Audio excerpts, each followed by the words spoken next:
Brasil, 1937.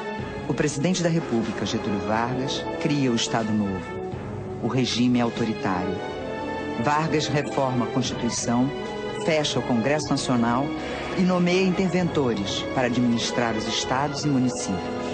Ao dar o golpe em 37, se passou a predominar um sistema baseado numa confiança pessoal do presidente da República. Cidade de Araguari, Minas Gerais. O agricultor Benedito Caetano se prepara para sair levando mais de 90 contos, o equivalente hoje a R$270 mil. Benedito está hospedado na casa do primo Joaquim Naves. Virgem Santa, Benedito, você não vai sair de novo com essa dinheirama toda amarrada na cueca, vai? Vou, ué. Melhor lugar de dinheiro é junto com o dono. É perigoso. Essa cidade tá cheia de desconhecido.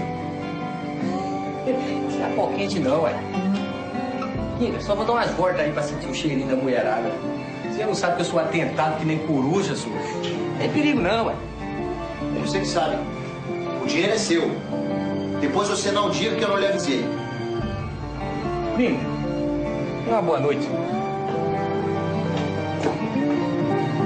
Ó, vou deixar a porta encostada como sempre. Benedito sai e desaparece. O sumiço dele provoca uma das maiores injustiças de todos os tempos.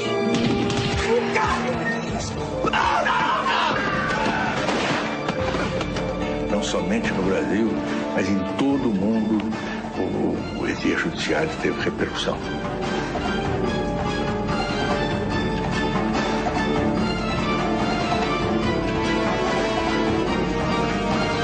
Os inocentes foram supliciados, quase até a morte, e depois de supliciados ficaram anos e anos na prisão.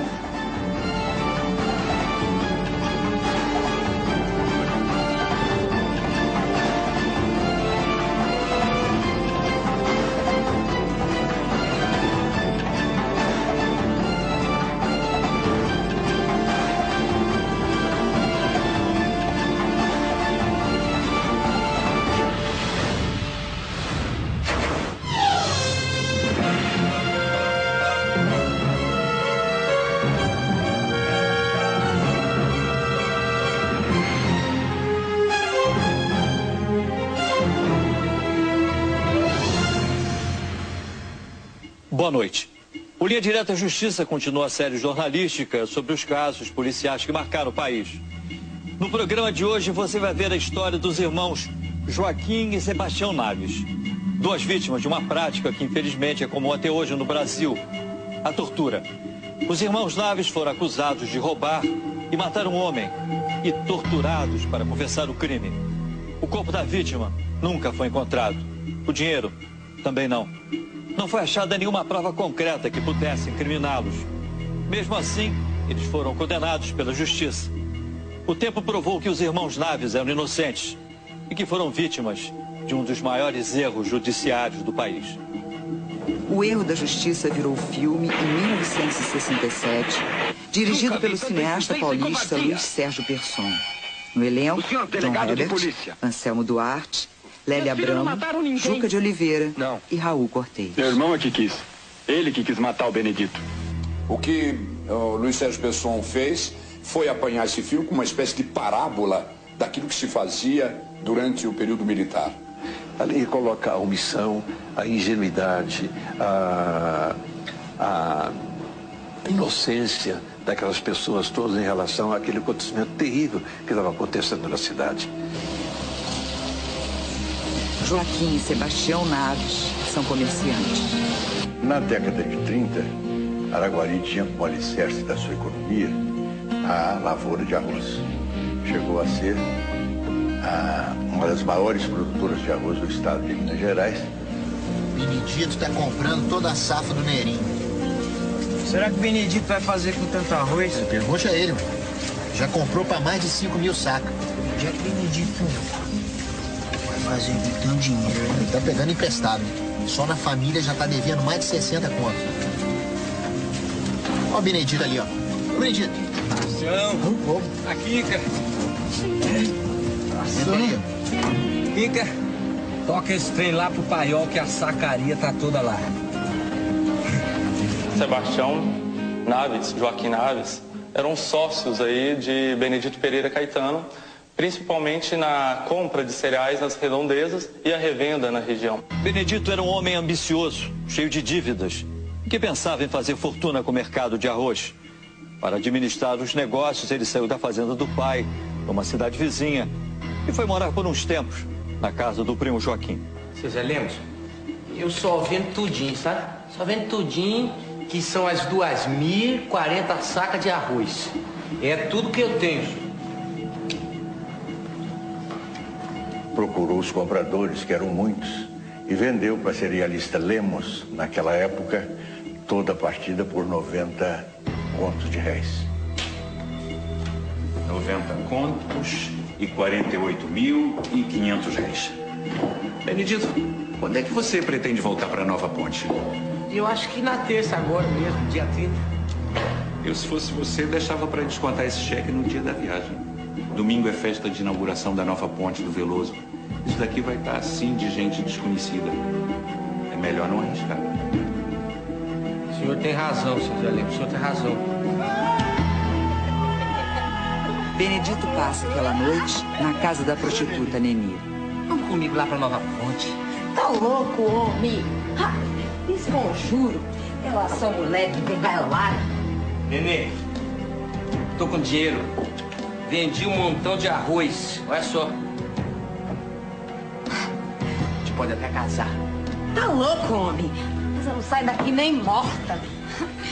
E do jeito que o senhor ia de fome, eu não vou ver nem a cor desse dinheiro. Faça isso comigo, não. Na manhã seguinte, Benedito resolve sacar o dinheiro. 48.500 réis. Você tem certeza que quer levar esse dinheiro todo? Claro, ué. O dinheiro é meu, senhor. A cidade tá cheia de gente. Esse de história. Se me cuidasse. Benedito, Joaquim e Sebastião se preparam para ir à festa de inauguração da Ponte do Veloso. Vai, Benedito. Você não vai levar seu dinheiro todo pra festa, vai? Pô, mas garantido. Garantido, Benedito? Você tá louco? Aquilo lá tá mais apunhado que formigueiro, mano. Ele tá certo, homem. É melhor deixar escondido no colchão. Deixar escondido no colchão, primo? Deixar escondido no colchão o quê, primo? Vamos, ué. Primo, de jeito nenhum, senhor. Prefiro levar nos ventos.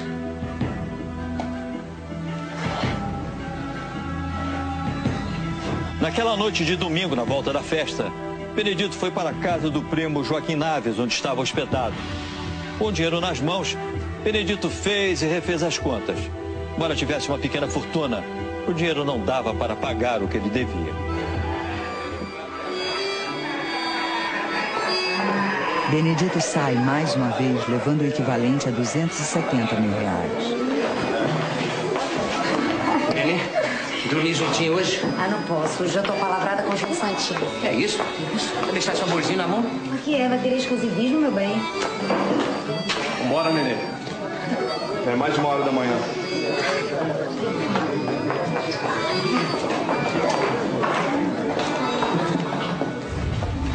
Duas e meia da manhã, Benedito se despede do amigo Tião da venda. Padre, até mais ver que eu vou em frente. Vai em frente, ó. Uma hora dessa, só. Eu sei lá, eu vou aí atrás do cobertor de orelha, que eu tô necessitado demais, só.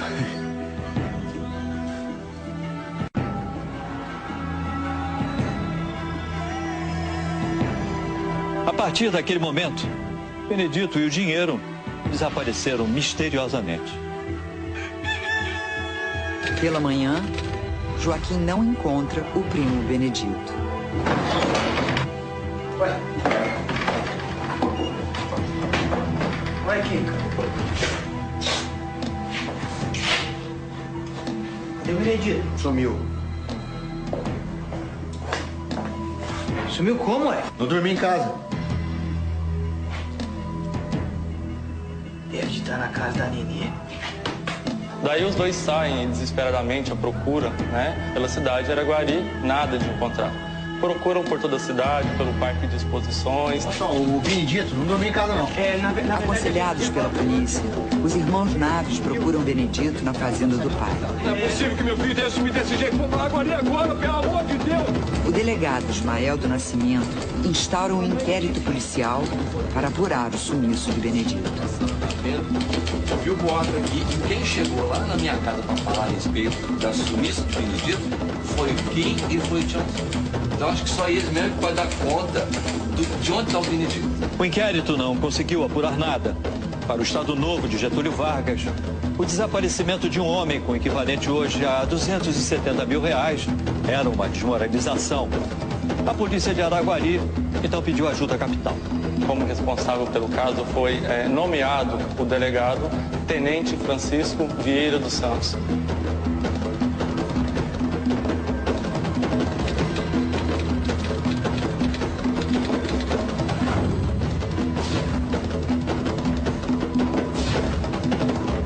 O temido tenente Chico Vieira chega à cidade. Era muito prepotente. A farda dele era impecável, ele tinha muita pose e andava mostrando a arma para todo mundo em Araguari. Ele era muito violento, muito violento. Agredia as pessoas à noite, madrugada, né, nos parques. Todo mundo tinha medo dele. Nós que éramos então crianças, né, mais novos, a gente fugia de evitar que acontecesse um tete-a-tete com ele, né? De vez em quando ele tirava assim do bolso um pacotinho de... Naquele tempo usava os tabletes pequeninos, chamado 100. Aquilo era importado, aquilo vinha da França mesmo. Eu sei que caía assim um ou dois, ele jogava na boca, que dá para perfumar o ar. O tenente Chico Vieira logo tirou as suas conclusões. Para ele, os irmãos Naves eram os culpados. Eles teriam matado Benedito para roubar o dinheiro dele e ainda deram queixa para despistar a polícia.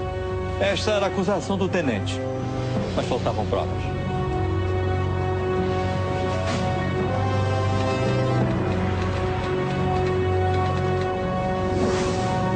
Os irmãos Naves vão à delegacia comunicar um fato importante.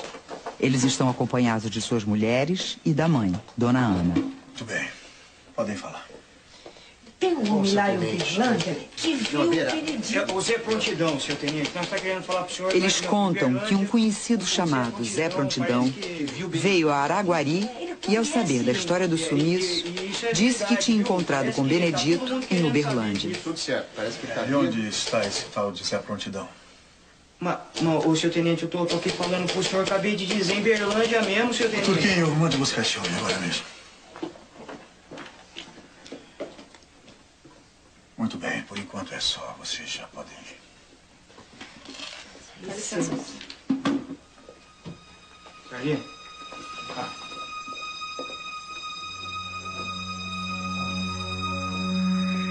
Espere. Você aí de chapéu. Você mesmo. Você fica. E é justamente nesses primeiros depoimentos tomados pelo tenente Vieira é que se inicia a construção de sua historieta. Durante várias horas, Joaquim é espancado no porão da delegacia.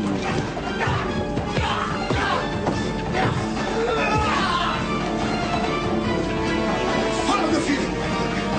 Diz que você é culpado! Fala! Eu não sei de nada. Eu não fiz nada, meu Deus. Não sabe de nada. Então não vai dizer que não foi você que deu o sumiço do seu filho, é? Ele nega estar envolvido no sumiço de Benedito.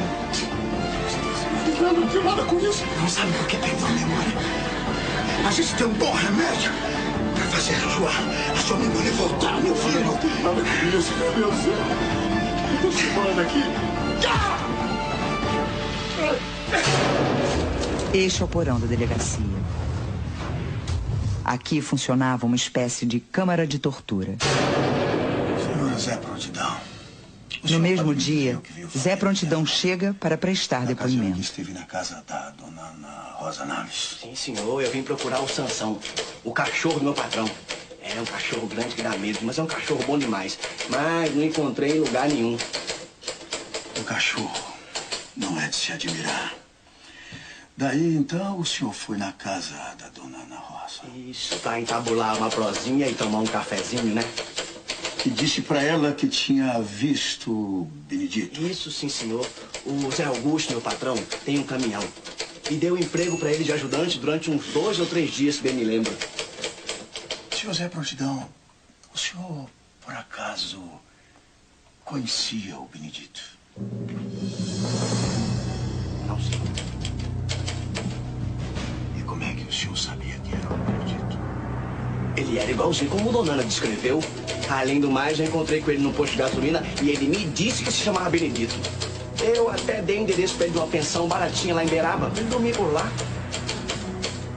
Ladislau, leve o senhor Zé Prontidão lá pra baixo pra tomar um copo de água.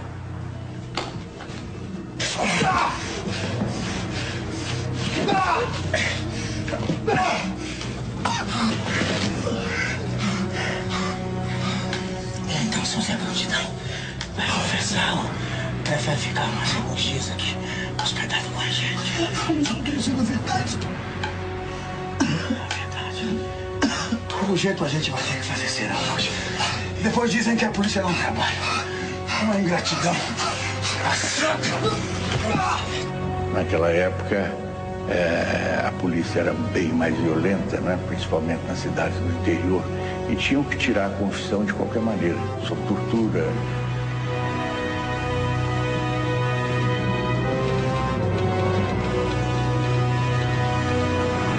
Sebastião Naves vai até o sítio do cunhado. Eu só tô querendo proteger a minha família. É só isso que eu tô querendo fazer. Ué, mas a polícia não pode prender ninguém sem prova. Mas já prendeu o Joaquim e vai acabar prendendo eu também. Eu vou dar aqui pro senhor as minhas economias. Tem 3 conto e 500 aqui. Se me acontecer alguma coisa, você vai poder socorrer a Sargento e cuidar dos meus filhos também. A cidade comentava, uma cidade pequena, chegava-se a dizer que, na realidade, os assassinos eram os irmãos Naves, Sebastião e Joaquim, que foram os últimos a estar com ele. No dia seguinte, Sebastião e a mãe dele também foram presos e levados para os porões da delegacia. O tenente Chico Vieira estava determinado a arrancar a confissão dos irmãos a qualquer custo. Elas apanhavam, aguentavam e falando sempre que meus filhos são inocentes. Nós não temos esse dinheiro. Meus filhos não é gente disso. Meus filhos é gente trabalhador.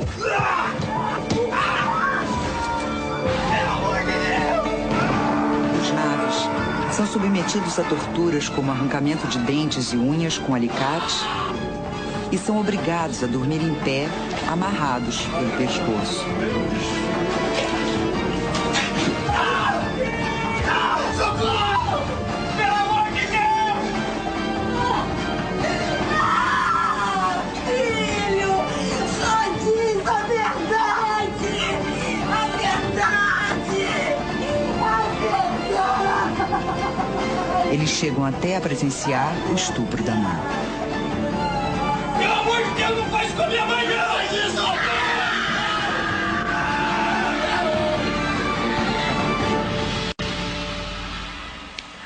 Tiraram a roupa da dona Ana. Ela ficou nessa posição, num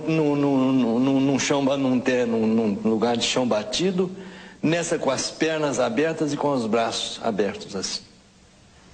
Fizeram o que queriam, eles só não mataram.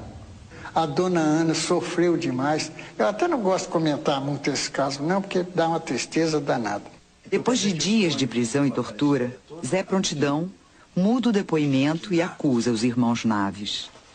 Sim, senhor. O que, meu filho? Fale claro para o nosso escrivão. Eu contei aquela história do Benedito a pedido do Joaquim Naves. Muito bem. E ele, então, acabou lhe dando uma gratificação por isso, não é verdade? É sim, senhor. Ele me deu um dinheiro para alimentar essa história. No próximo bloco. Sem forças para lutar, os Naves confessam o crime que não cometeram.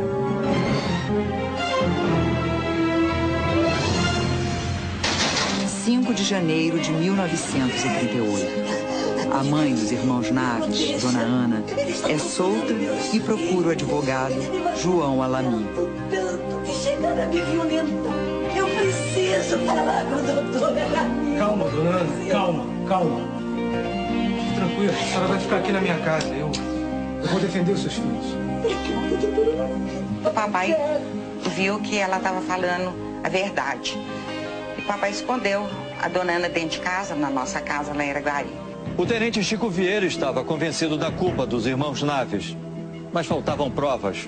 Como ele se negava a admitir o crime, as torturas continuaram cada vez mais cruéis. A força da polícia e do poder na época da ditadura era maior. Era na força mesmo. Então, os dois reclamavam e diziam que não tinham feito. Não tinham como se defender. E se falasse muito, levava mais porrada, como se diz, mais tortura.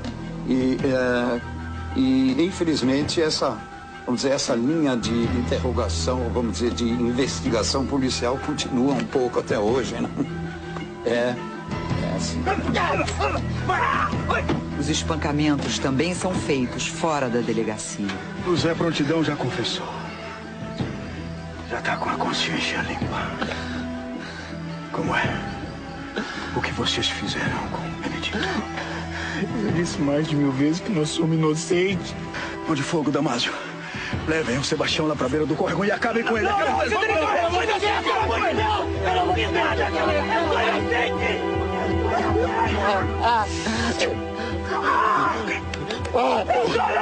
inocente. Não tô entendendo o motivo de tanta choradeira, Joaquim. Você sabe que é por sua culpa que o seu irmão vai morrer? Não, você sabia que é por sua culpa que o seu irmão vai morrer? Por favor, não faz isso. Não mata o Sebastião. Não mata ele, por favor. Reza comigo, vai. Você sabe rezar? Reza comigo, reza. Vem pra me ouvir. Pai nosso que estás no céu, santificado seja o vosso nome. Que estás no céu. Seja mais o nosso filho. Seja feita a vossa vontade. Atira! Não!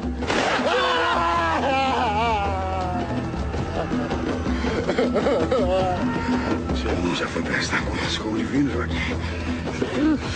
Agora é a sua vez. Prestar contas comigo. Eu sou inocente. Eu sou inocente.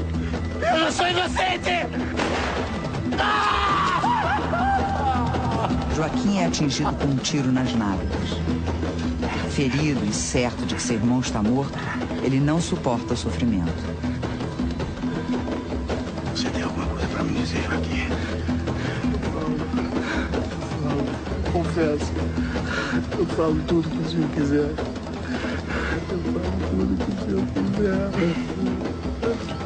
Podem trazer o homem.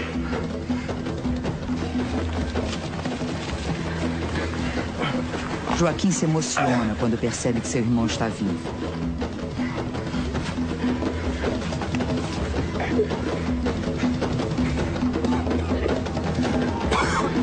O Joaquim, eu acho que ele era mais fraco de saúde, devia ter sido mais sensível. Então as torturas para ele refletiam de uma maneira muito mais terrível. Quer dizer que você e o seu irmão Sebastião convidaram o Benedito para sair? Sim, senhor. Nós convidamos o Benedito para sair. Eles teriam convidado o suposto morto a beber água, né, nas correntezas do rio. E aqui, em um golpe de extrema brutalidade, teria enforcado Benedito Pereira Caetano com vistas a ficar com os 90 contos de réis. Eu quero saber onde é que vocês colocaram o dinheiro. Eu tô falando com você, meu filho. Eu quero saber onde é que vocês colocaram o dinheiro. Você fala, fica com consciência limpa e para com essa porriação. Eu não suporto mais. Eu quero saber o dinheiro, meu filho. Você tá me ouvindo? Onde é que vocês colocaram o dinheiro? Tá me entendendo? Então eu acho que todas as torturas que ele sofreu, eu lembro que a pior foi o momento em que o Joaquim começa a cavar, procurar uma coisa que ele sabia que não existia. Confessa, rapaz. Joaquim inventa que enterrou os 90 contos de réis no sítio de um amigo. Durante horas, ele é obrigado a cavar buracos em busca do dinheiro. Eu acho que nesse momento ele deve ter rezado para encontrar o dinheiro lá, porque ele sabia o sofrimento que a tortura que ele ia sofrer depois.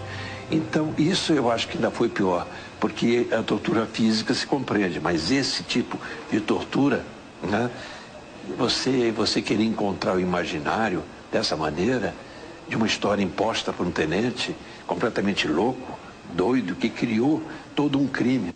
O advogado dos irmãos Naves conseguiu uma autorização judicial para soltá-los. Mas quando o oficial de justiça foi até a delegacia, os policiais disseram que eles já tinham sido libertados. Mas era mentira. Somente 45 dias depois do desaparecimento de Benedito é que foi decretada a prisão preventiva dos irmãos. Eles foram então transferidos para a cadeia pública. Joaquim Naves depois novamente e foi coagido a envolver a mãe e a mulher dele no suposto crime. Com medo de que seus filhos sejam mortos pelos policiais, as mulheres dos irmãos Naves confirmam a culpa dos maridos. Um bebê, filho de Sebastião, morre por falta de leite. Vou matar todos vocês! Cara, a verdade! Confessa! A mulher presa secou o leite pelas emoções, pelas pancadas e, em virtude disso, uma criança morreu. Ainda me emociona, tá vendo? Depois de 2 meses de torturas, Sebastião Naves também confessou o crime. Um crime que nunca cometeu. Mas e o corpo de Benedito? E o dinheiro de Benedito? Até aquele momento, não existiam pistas.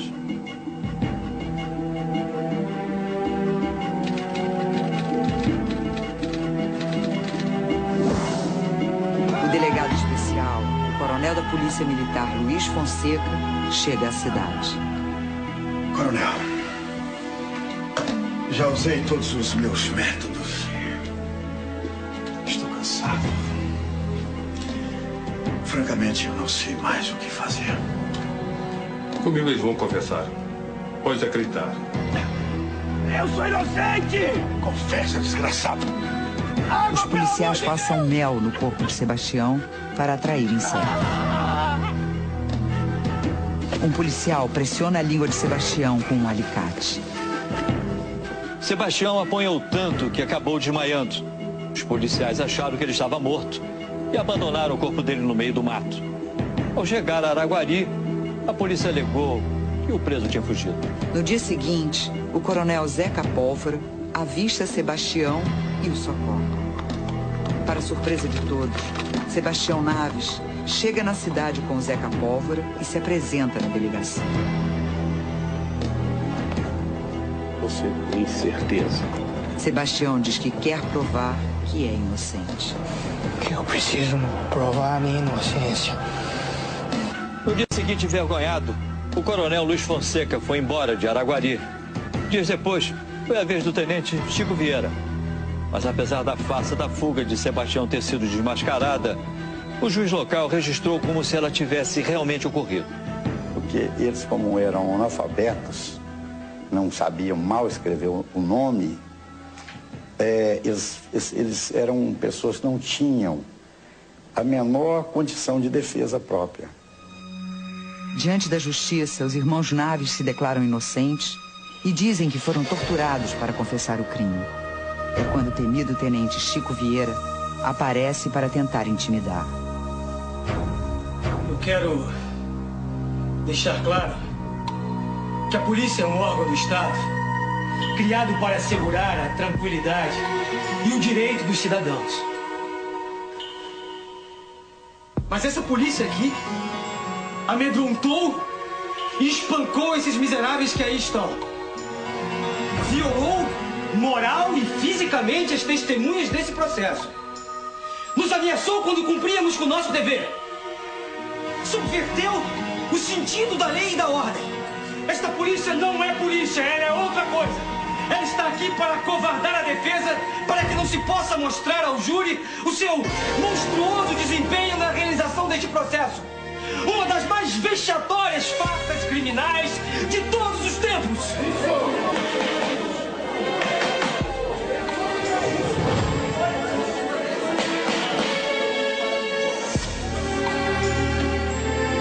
Chico Vieira saiu do tribunal irritado e nunca mais voltou a Araguari. Os Naves foram absolvidos, mas a promotoria apelou. Eles foram julgados novamente e mais uma vez inocentados. O promotor fez uma nova apelação. O advogado de defesa, João Alami, temia o pior. Os julgamentos eram sem importância nenhuma do ponto de vista jurídico, tudo poderia ser alterado e predominava realmente o arbítrio total. Por fim, os irmãos Naves acabaram condenados, em Belo Horizonte, a 25 anos e 6 meses de prisão. Na cadeia, eles ficaram 8 anos, 8 meses e 13 dias. Em agosto de 46, foram soltos por bom comportamento. Joaquim, muito debilitado pelas torturas, foi viver com a família num asilo, onde morreu 1 ano depois. Uma perna que é quebrada, ela pode se reconstituir. Agora, o sofrimento que essa pessoa foi infligida nesse momento em que lhe foi quebrada a perna, certamente está ali. É disso que nós chamamos as marcas da tortura. Elas permanecem. Por isso que eu te falo que quantas coisas se comete, quantas injustiças se comete em nome da justiça.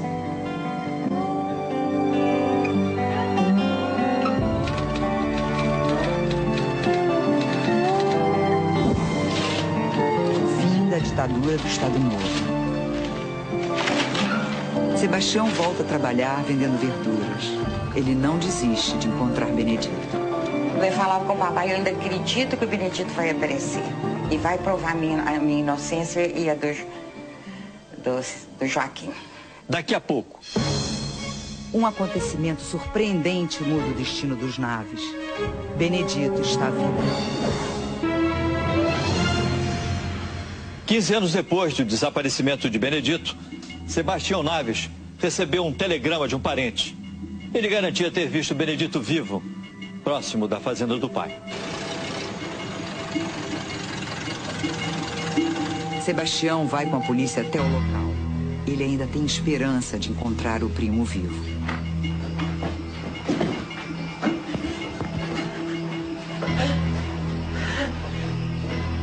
Não me mate, primo. Avô, não me mate. Sebastião fica frente a frente com Benedito e tem uma reação surpreendente. Você tá vivo, primo.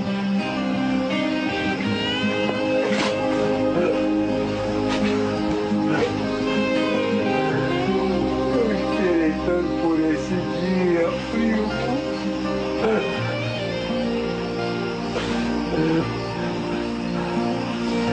Agora eu vou poder provar minha inocência.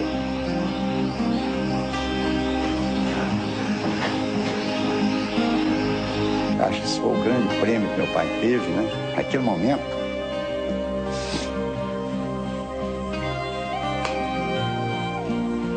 Ele era um santo.